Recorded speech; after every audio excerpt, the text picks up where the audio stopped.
ไอ้น้อง កាលគ្មានចាប់ដៃគ្នាទុកខំសត់វេទនាបងពីមួយ ញ៉ាំពីនេះ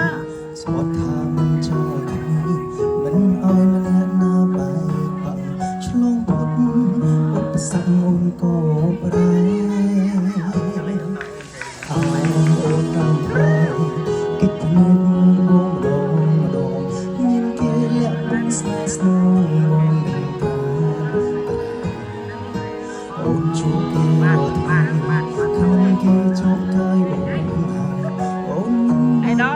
งไปไหนไม่ไอ้น้อง អោយអូនចេញក្រៅធ្វើការដូចអោយអូនទៅមានថ្មី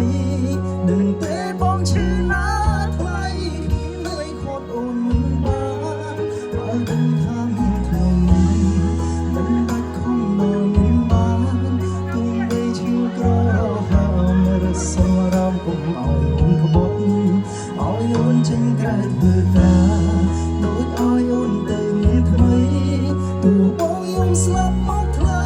ក៏វៃហួពេលទៅហើយស្រលាញ់គេអោយសុខចូលបងមិនខកទេស្នេហ៍អើយតែបើអូនចង់បកក្រោយចាំទៅ